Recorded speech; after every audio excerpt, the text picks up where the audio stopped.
সাগরে যেন মনে হয় অমিয়া সাগরে যেন এখন আমার আঁখিতে দেখিতে করে সাধ গো আঁখিতে দেখিতে করে সাধ গো বলিয়ে যদু নন্দন মন কাহারে যদু নন্দন মন প্রাণ কেঁদে ওঠে গো প্রাণ কেঁদে ওঠে গো নন্দন প্রাণ গোবিন্দের প্রাণ কেঁদে ওঠে গো যদু নন্দন প্রাণ গোবিন্দের প্রাণ কেঁদে ওঠে গো ওই রাই বদন দেখার লাগি প্রাণ কেঁদে ওঠে গো রাই বদন দেখার লাগি মধুর রাধা নাম শ্রবণ করে রাই বদন দেখার লাগি রাধা নাম শ্রবণ রাধে রাধে রাধে রাধে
দ্বারকাধিপতি দুষ্টের দলন শিষ্টের পালন কৃষ্ণচন্দ্র মহারাজ কি কৃষ্ণচন্দ্র মহারাজ কি কৃষ্ণচন্দ্র মহারাজ কি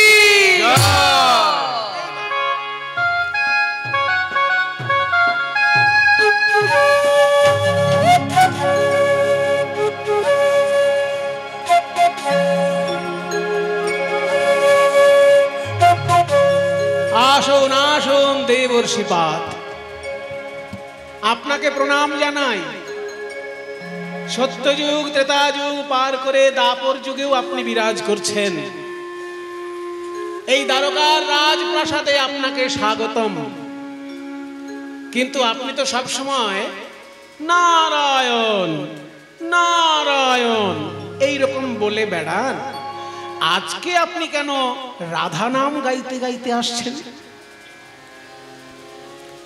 নারদ মুনি বলছেন শোনো কৃষ্ণচন্দ্র কিছু মনে করো না আমি যেহেতু যুগে যুগে অমর তাই আমি অনেক অবতার দেখেছি আরো কত অবতার দেখব তোমার আগে শ্রী রামচন্দ্রকেও আমি দেখেছি ধর্মের পক্ষে থেকে অধর্মের বিরুদ্ধে তিনিও যুদ্ধ করেছেন কিন্তু সেই যুদ্ধের প্রায়শ্চিত্ত স্বরূপ তিনি অশ্বমেধ যজ্ঞও করেছেন আর তুমি যে এত বড় কুরুক্ষেত্রে যুদ্ধ বাঁধিয়ে দিলে কই তুমি তো কোনো যজ্ঞ করলে না ত্রেতায় রামের রাজা ছিল অশ্বমেধ যজ্ঞ কইল ত্রেতায় রাম রাজা ছিল অশ্বমেধ যজ্ঞ কইল তাহলে আমাকে কোনো যজ্ঞ করার পরামর্শ দেবেন আপনি নিশ্চয়ই মুনি ঋষি হিসেবে আমার কর্তব্য তোমাকে আমি পরামর্শ দিতে চাই তুমি একটা যজ্ঞ করো যে যজ্ঞের নাম হবে দান ব্রত যজ্ঞ দান ব্রত যজ্ঞ হবে এবে দান ব্রত যজ্ঞ হবে দান ব্রত যজ্ঞের নিয়ম কি তিনটে মাত্র নিয়ম খুব অল্প নিয়ম প্রথম নিয়ম শুনো বলি হে রাজন ত্রিভুবন নিমন্ত্রণ শুনো বলি হে রাজন ত্রিভুবন নিমন্ত্রণ সবারে করিতে হইবে, নিমন্ত্রণ সবারে করিতে হইবে। যজ্ঞের প্রথম নিয়ম হলো ত্রিভুবন নিমন্ত্রণ। বুঝতে পারছো? ত্রিভুবন মানে কি? স্বর্গের দেবতা, মর্তের মানুষ, আর পাতালে দৈত্যকুল আর নাগকুল, এই ত্রিভুবনকে নিমন্ত্রণ করতে হবে। নিমন্ত্রণ পেয়ে যারা আসবে তাদের কাছে 2 নম্বর, দ্বিতীয় নিয়ম। কি দ্বিতীয় নিয়ম? বলছে শোনো, নিমন্ত্রণ পেয়ে যারা আসবে তাদেরকে যে যা চাইবে তাই দিবে, সবার আশা মিটাইবে। যে যা চাইবে তাই দিবে, সবার আশা মিটাই। যে যা চাইবে তাই দিবে, সবার আশা মিটাইবে। যে যা চাইবে তাই দিবে, সবার আশা মিটাইবে। যে যা চাইবে তাই দিবে, সবার আশা মিটাইবে। যে যা চাইবে তাই দিবে, সবার আশা মিটাইবে। দান সবাইকে করিবে হাসি মুখে, দান সবাইকে করিবে হাসি মুখে। সবাইকে দান করতে হবে এবং হাসি মুখে দান করতে হবে। কিছু মনে করবেন না বাবা। কিছু কিছু লোক আছে দান করার সময় মুখটা এমন বেজার করে থাকে, না দিলেই যেন ভালো হতো। তো ওই রকম দানে কোনো পুণ্য হয় না।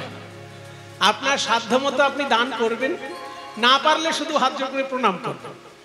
কিন্তু দান করার সময় যদি মনটার ভেতরে মানে যত কাটবেন ডাল তত ডাল গজাবে, অক্ষয় অমর ডালপালা, সেইগুলো যদি কলম হয়, কল্পবৃক্ষের ডালপালা যদি কলম হয়, সমুদ্র মহাসমুদ্র যদি দোয়াত হয়, আর পাহাড় গুঁড়ো করে যদি কালি বানানো হয়, লিখতি যদি গৃহীত্বা শারদা।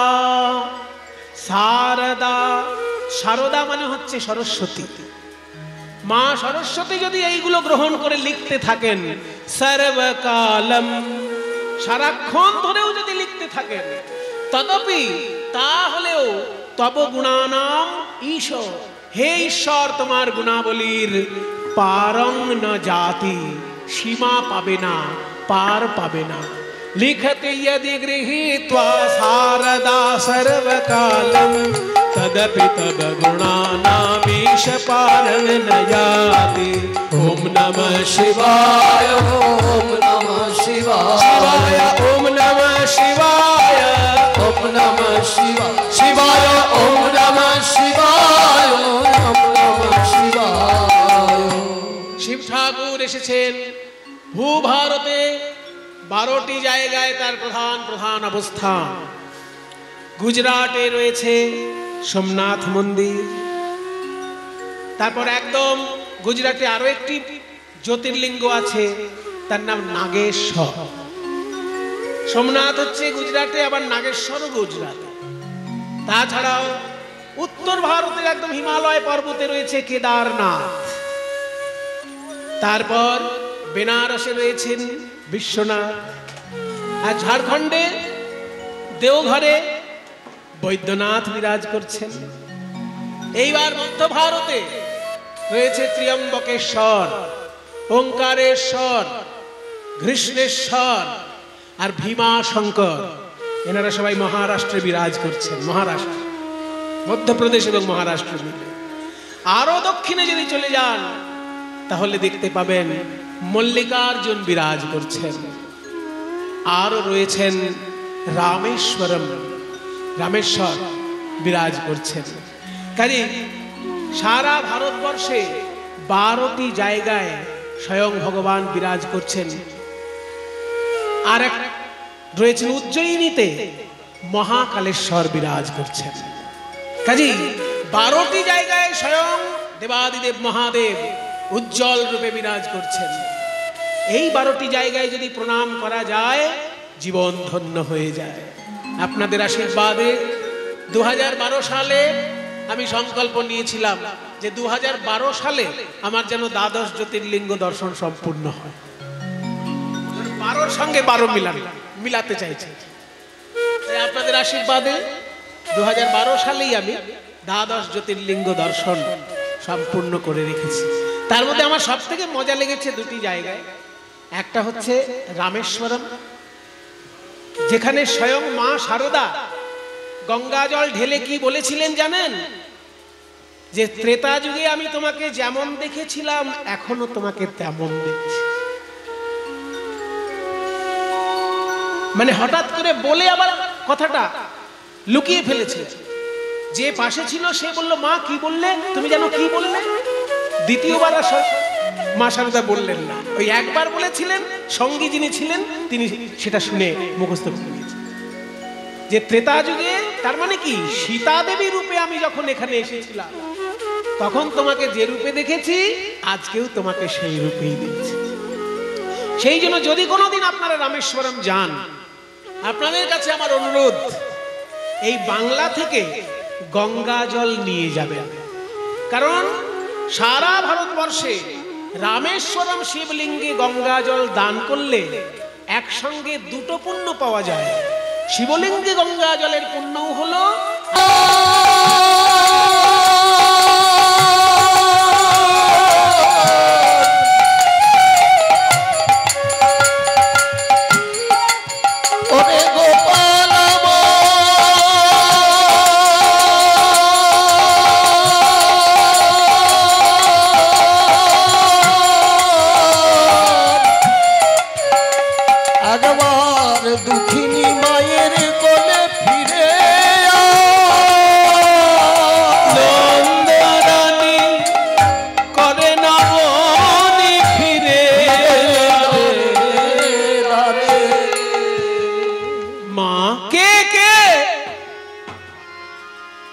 গোপালেলি নাকি?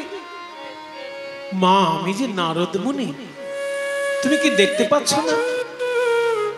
নারদ, তুমি জানো না যেদিন থেকে আমার গোপাল গেছে সেদিন থেকে আমার নয়নের জ্যোতিও গেছে, তাই নাকি? তাহলে কাজ করো মা, তোমার এই গোপালের দেওয়া চিঠি একবার চোখে বুলিয়ে নাও, তুমি দৃষ্টিশক্তি ফিরে পাবে। যেই না গোপালের চিঠি একবার চোখে বুলিয়ে নিল, আহা, আমার ছেলে কি সুন্দর লিখেছে গো। মা, তুমি এসে আমায় আশীর্বাদ না করলে আমার যোগ্যই হবে না। আমাকে তো আশীর্বাদ করতে যেতেই হবে, খালি হাতে কি আর ছেলেকে আশীর্বাদ করা যায়? এখন ছানা মাখন বানাবো তবে তো যাব। মা যশোদা চললেন ছানা মাখন বানাতে। নন্দ মহারাজ চন্দন কাঠের চিতা সাজিয়ে অপেক্ষা করছেন ছাপ দেবেন বলে। নারদ এসে বলছে, মহারাজ এই অলক্ষণে কাজ আপনি করবেন না। এই দেখুন আপনার ছেলে কৃষ্ণ চিঠিতে লিখেছে, বাবা তুমি এসে যজ্ঞ পরিচালনা করো যাতে তোমার ছেলের অসম্মান না হয়। তাহলে তো আমাকে যেতেই হবে, আমাকে যজ্ঞ পরিচালনা করতে হবে। কে আছিস? রাজবেশ নিয়ে আয়, আমি রাজার বাবা হয়ে দ্বারকায় যাব। আরো দুই পায়ে গিয়ে নারদ দেখলেন রাধারানীর এবার অন্তিম দশা, শেষ অবস্থা রাধারানী। এত তীব্র বিরহ জ্বালা যে পদ্মফুলের পাপড়ির বিছানা করে শুইয়ে রাখা হচ্ছে, সেই পাপড়ির বিছানা, পদ্মফুলের পাপড়ি রাধারানীর অঙ্গের তাপে শুকিয়ে যাচ্ছে, এত বিরহ। রাধারানী বলছেন, সখীরে এই আমার শেষ দশা, আমি বুঝি আর বাঁচব না। তবে আমার মৃত্যুর পর আমার এই দেহ যেন গোবিন্দ সেবায় লাগে, সেই প্রার্থনায় আমি বিধাতার কাছে করে যাই। পঞ্চত্বং তনুরেতু ভূত নিবাহাস্বংশে বিশন্তি স্ফুটম ধাতারং হন্ত শিরসা প্রণিপত্য তত্রাপি যাচে বরম। আমি বিধাতার চরণে এই বর প্রার্থনা করি। পঞ্চতত্ত্ব দিয়ে আমাদের শরীর গঠিত। মায়েরা, 5টা তত্ত্ব দিয়ে শরীর তৈরি হয়। ক্ষিতি, অপ, তেজ, মরুত, বোম। ক্ষিতি মানে মাটির অংশ, অপ মানে জলের অংশ, তেজ মানে তাপ বা জ্যোতি অংশ, মরুত মানে বাতাস, আর ব্যোম মানে আকাশ। শরীরের ভিতরে ফাঁকা জায়গাগুলো আকাশের অংশ। মৃত্যুর পর এই পঞ্চতত্ত্ব আবার পঞ্চতত্ত্বে মিশে যায়। তাই বলছে বিধাতার চরণে আমি প্রার্থনা জানাই এই পঞ্চতত্ত্ব গিয়ে তারা যেন কৃষ্ণ সেবা করে। কিভাবে? যাহা পহু অরুণ চরণে চলি যাত যাহা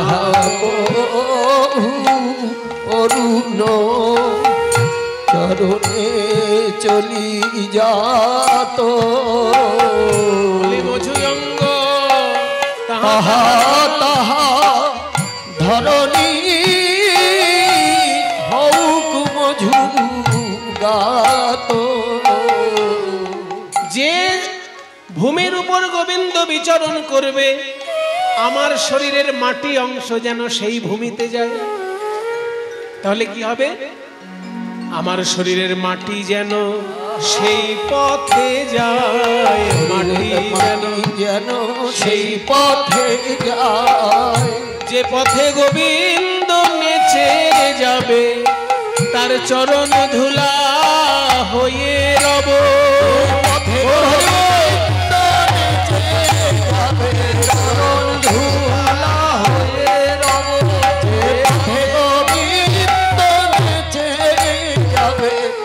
মাটি যেন সেই পথে যা তাহা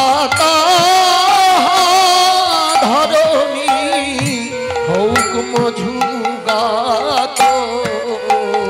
ক্ষিতির পর অপ, অপ মানে জল, শরীরের জল অংশটা গিয়ে গোবিন্দের সেবা করবে কিভাবে? जो सरोवरे बधु नीति नीति ना हो हाम भरे सलिल हইয়ে তো ছুমা। যে সরোবরে গোবিন্দ নিত্য স্নান করে আমার শরীরের জল অংশ যেন সেই সরোবরে গিয়ে তাকে স্নান করিয়ে দেয়। ক্ষিতি অপ, তারপর তেজ মানে জ্যোতি বা তাপ। আমার শরীরের জ্যোতি যেটা আছে ওটা তো জ্যোতিতে মিশবে, কোথায় যাবে না যেই আয়নায় গোবিন্দ মুখ দেখে সেই আয়নায় যেন জ্যোতিটা যায়। যোদর্পণে বধূ নিজ মুখ মা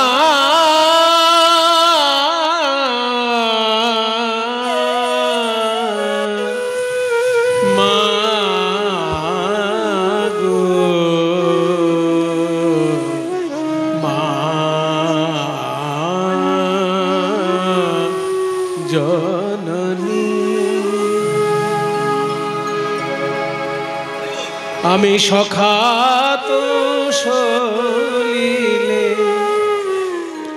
ডুবে মরি শ্যামা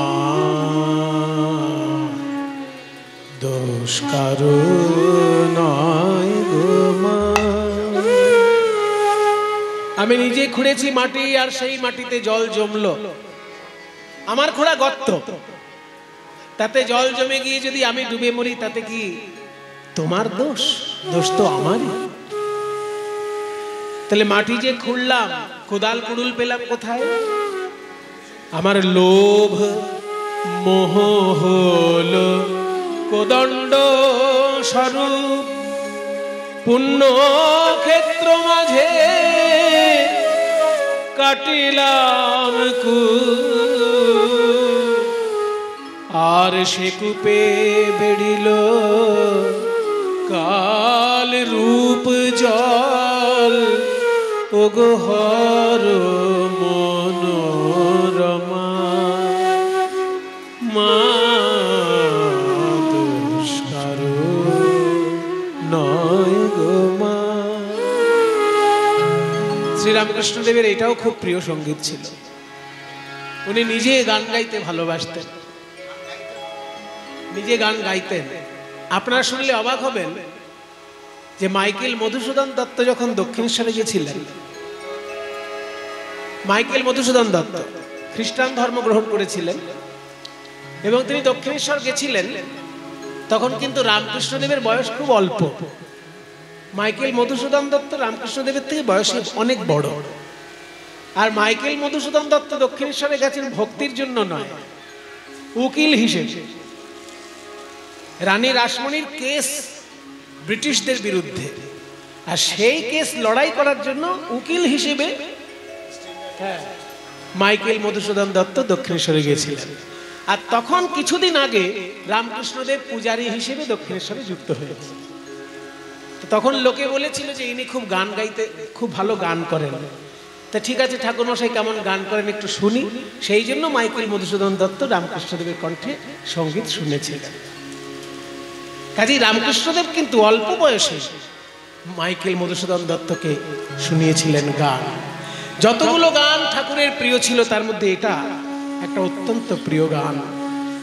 আমার কি হবে তারিণী ত্রিগুণ ধারিণী, দ্বিগুণ করেছে সগুণে, কিসে এবারি নিবারি ভেবে দাশরথীর অনিবার বাড়ি নয়নে। আমার ছিল বাড়ি কক্ষে, কক্ষে মানে জল, পাপের জল ক্রমশ উঠছে। কাক অব্দি ছিল, বুক অব্দি উঠেছে, এবার নাক অব্দি উঠলেই তো গেলাম।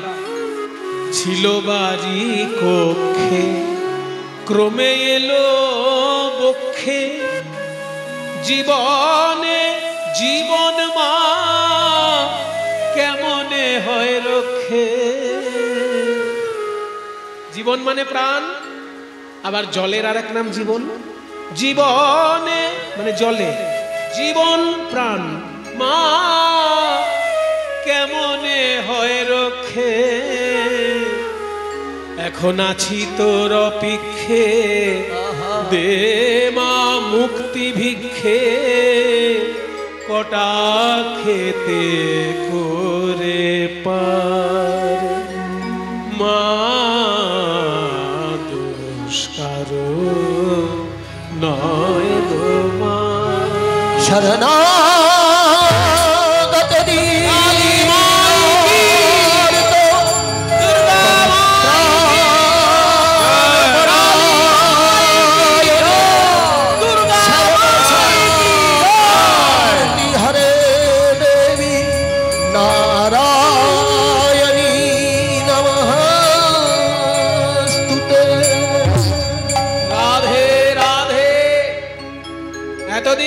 তোমাকে আলা ভোলা গোয়ালিনী বলেই জানতাম, কিন্তু তোমার ভিতর যে আমার আরাধ্যা দেবী লুকিয়ে আছে তা আমি জানতে পারিনি।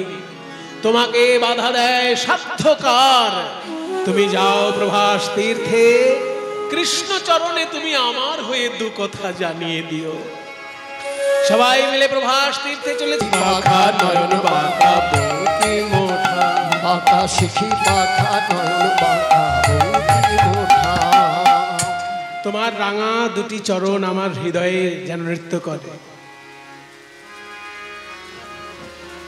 আবার বলছে কি, নীল কপত সম ও রাঙা চরণ দুটি, নীল কপত সম রাঙা চরণ শুনিল নিবিড় নভে, শুনিল নিবিড় নভে, পিত ধরা পর কালো অঙ্গে। হরি হে প্রীত ধরা পর কালো অঙ্গে। নীল কপত সম ও রাঙা চরণ দুটি, নীল কপত সম রাঙা চরণ দুটি। তাড়াতাড়ি গান গাইলে না মানেগুলো বোঝা যায় না। খোলকতাল বাজছে তো একসঙ্গে, ওই জন্য মানেগুলো বোঝা যায়। মানেগুলো একটু বুঝিয়ে দিই, ভালো লাগবে। মানে এই নাটকটা, যাত্রাটা, নাটকটা যেটা অভিনয় করেছিলেন নজরুল, নজরুল যে ভূমিকা পালন করছে সেটা হচ্ছে নারদ মুনি। নারদের ভূমিকায় নজরুল, আর ধ্রুবর ভূমিকায় ছোট্ট ছেলে মাস্টার প্রভু তার নাম ছিল। ছোট্ট ছেলে ধ্রুব নারদ মুনি শেখাতে এসেছে কৃষ্ণ মন্ত্র। তখন নারদ আর ধ্রুব দুজন মিলে গান গাইছে, গুরু শিষ্য মিলে গান গাইছে। তা যিনি নারদ অর্থাৎ নজরুল ইসলাম, তার অংশের কথাটা হচ্ছে, সোনার গধূলি সম সুনীল নিবিড় নভে, পিত ধরা পুরো কালো অঙ্গে। মানে নীল আকাশে যদি সোনার গোধূলি ওড়ে, মানে বিকেল বেলায় যখন গরুর খুরের ধুলি ওড়ে, সেই সময় সূর্যের আলো এসে পড়লে ওই গরুর খুরের ধুলিগুলো সোনালি ধুলো মনে হয়। তো নীল আকাশে সোনালি ধুলো যেমন শোভা পায়, তেমনি গোবিন্দের অঙ্গটা যেন নীল আকাশ, আর হলুদ কাপড়টা যেন সোনার গোধূলি।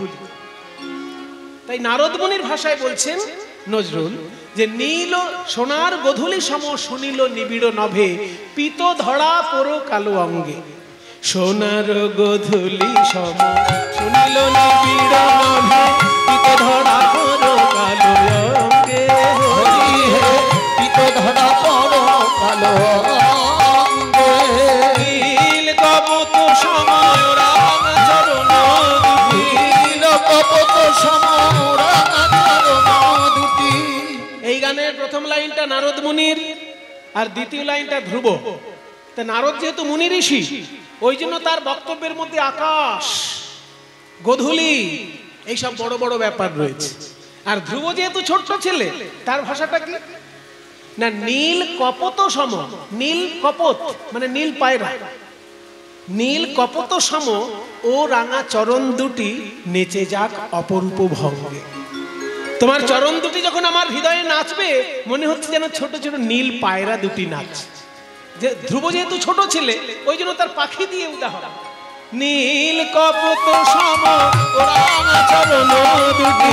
নীল কপোত সম রাঙা চরণ দুটি। নেচে যাক অপরূপ ভঙ্গে। নেচে যাক অপরূপ ভঙ্গে। যেন নূপুর বাজে, যেন নূপুর বাজে। সেই পায়ে যেন নূপুর। যে বৃন্দাবন থেকে একদল রমণী এসেছেন, তাদের হাতে মালা আছে, মালায় ফুল আছে, কিন্তু সুতো নেই, বিনা সুতায় গাঁথা মালা। যখনই দারোয়ান গিয়েছে ভিতরে যজ্ঞ হচ্ছে, তখন শ্রীকৃষ্ণ যজ্ঞ মণ্ডপে রয়েছে। দারোয়ান এসে বলবে কথা, চারিদিকে মন্ত্রধ্বনি শোনা যাচ্ছে। একটু যজ্ঞের মন্ত্র পাঠ করছি আমি, সবাই একটু হাত জোড় করুন, সবাই মিলে একটু হাত জোড় করুন।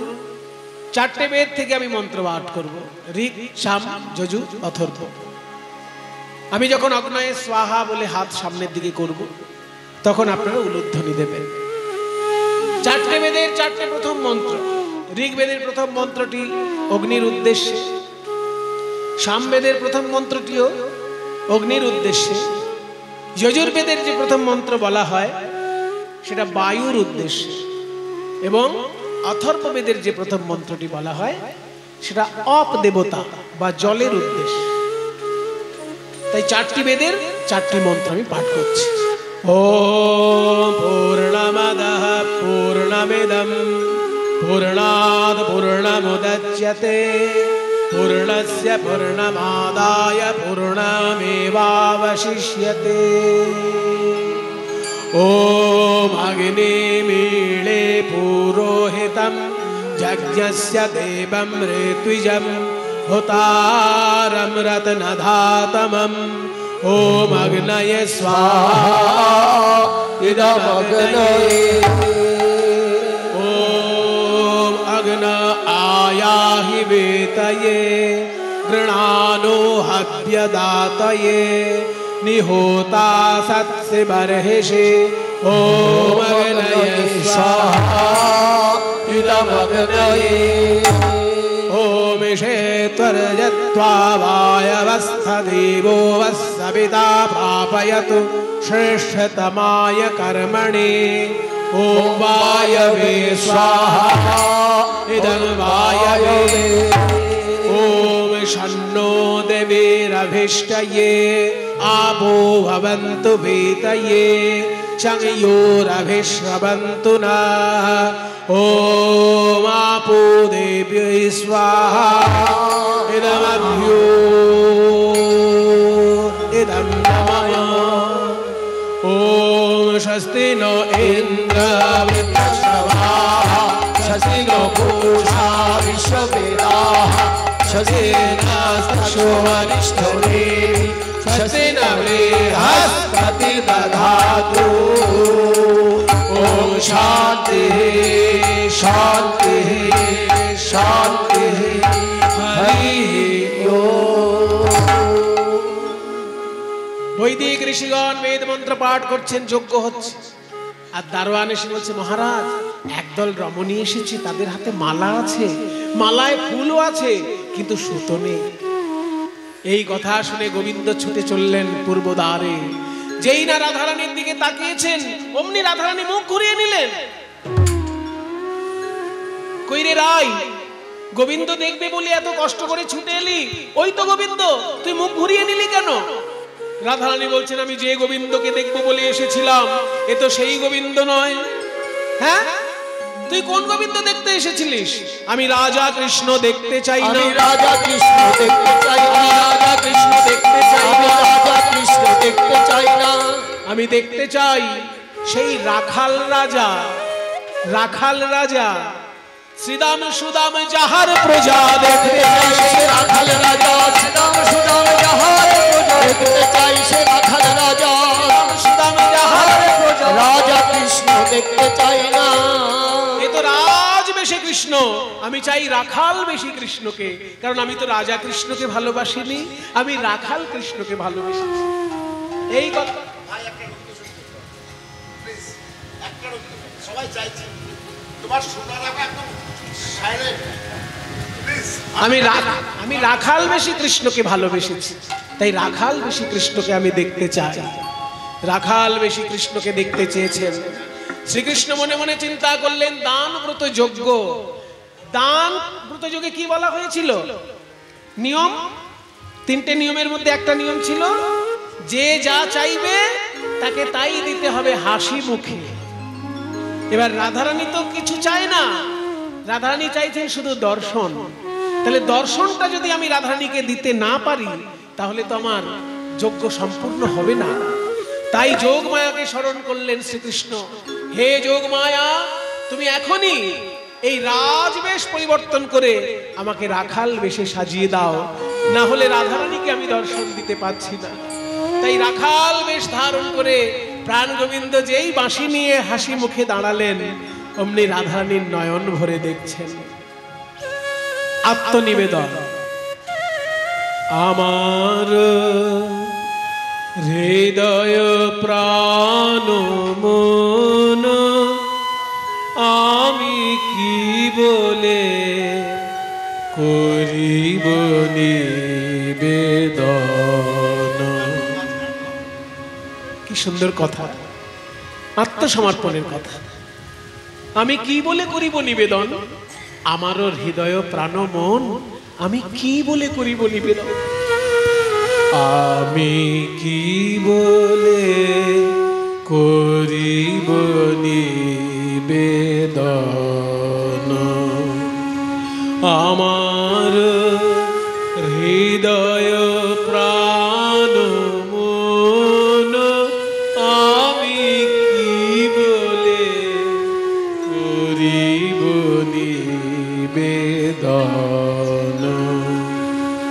চিত্তে আসি দয়া করি নিজে লহ অপহরি, চিত্তে আসি দয়া করি নিজে লহ অপহরি, করতারে আপনারি ধন। আমার হৃদয় প্রাণ মন আমি কি বলে করিব নিবেদন। ভগবানকে দেহ দান করতে হয়, কিন্তু আমি দেহটা দেব কি? এই দেহটার পরিণতি কি? শ্রীমদ্ ভাগবতে বলেছে, যে যতই বড় মানুষ হোক, যে যতই সুন্দর দেখতে হোক, তার দেহের তিনটে মাত্র পরিণতি। দেব সঙ্গীতম অপ্যন্তে কৃমি বীড় ভস্ম সঙ্গীতম। ভাগবত শুনতে কষ্ট হয় আমাদের, কিন্তু এগুলো দর্শনের কথা, সত্যি কথা, বাস্তব। অতি সুন্দর দেখতে যে অতি গুণী জ্ঞানী যেই হোক না কেন, তার যদি মৃত্যু হয় তার দেহটা কি হবে? যদি দেহটা কোনো পশু পাখিতে ছিঁড়ে খায় তাদের বিষ্ঠায় পরিণত হবে। যদি দেহটা মাটিতে পুঁতে দেওয়া হয় তাহলে ধুলোয় পরিণত হবে, মাটিতে পরিণত হবে এবং পোকামাকড় হয়ে যাবে। তার কৃমি কৃমিতে পরিণত হবে এই দেহ। আর যদি দাহ সৎকার করা হয় তাহলে ছাইতে পরিণত হবে। তাই কৃমি, বীড়, ভস্ম। কৃমি মানে পোকামাকড়, বীড় মানে বিষ্ঠা, আর ভস্ম মানে ছাই। এই তো আমার এই দেহের পরিণতি। এই দেহ আমি তোমায় কি দেব ঠাকুর? শুধু ধুলা শুধু ছাই, মূল্য যার কিছু নাই, মূল্য তারে কর সমর্পণ। মূল্যহীন দেহকে মূল্যবান করবে কি করে? মূল্যহীন জিনিসকে মূল্যবান করা যায়? যায়। যদি পরশ পাথরের ছোঁয়া পায় তাহলে লোহা হয়ে যায় সোনা। পরশ পাথরের ছোঁয়া পেলে লোহা হয়ে যায় সোনা, সে তখন মূল্যবান ধাতু হয়ে যায়। ঠিক তেমনি হে গোবিন্দ, তোমার চরণ পরশের যদি ছোঁয়া আমি পাই, আমারও মূল্যহীন জীবন মূল্যবান হয়ে যাবে। স্পর্শে তব পরশ রতন, মূল্য তারে কর সমর্পণ। শুধু ধুলা শুধু ছাই, মূল্য যার কিছু নাই, মূল্য তারে কর সমর্পণ। স্পর্শে তব পরশ রতন, মূল্য তারে কর সমর্পণ। তোমার চরণের ছোঁয়া পেয়ে আমার মূল্যহীন জীবন যেদিন মূল্যবান হয়ে যাবে, আমি সবাইকে ডেকে ডেকে বলবো, ওরে দেখে যা, আমি এমন একজনকে ভালোবেসেছি, তার ছোঁয়ায় আমার মূল্যহীন জীবন মূল্যবান হয়ে গেছে, তোরাও তাকে স্পর্শ কর। তোমারই গৌরবে যাবে আমার গৌরব হবে, সব তবে দিব বিসর্জন। আমার হৃদয় প্রাণ মন আমি কি বলে করিব নিবেদন।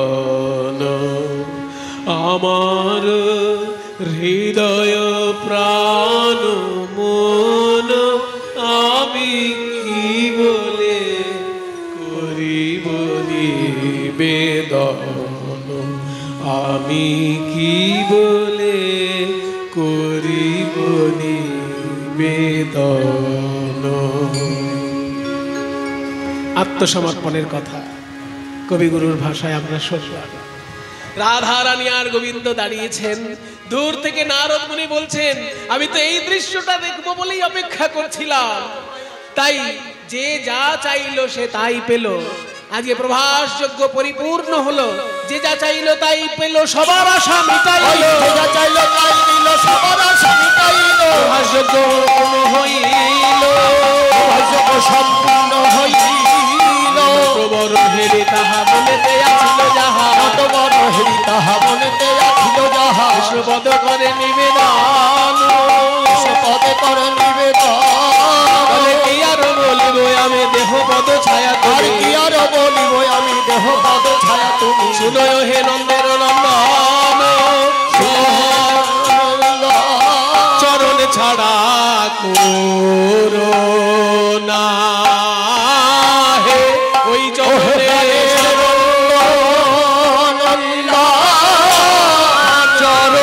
ছাড়া করোনা হে চরণে শরণ নিলাম, চরণ ছাড়া করোনা হে চরণে শরণ নিলাম, চরণ ছাড়া করোনা আমি শরণ নিলাম, চরণ ছাড়া করোনা।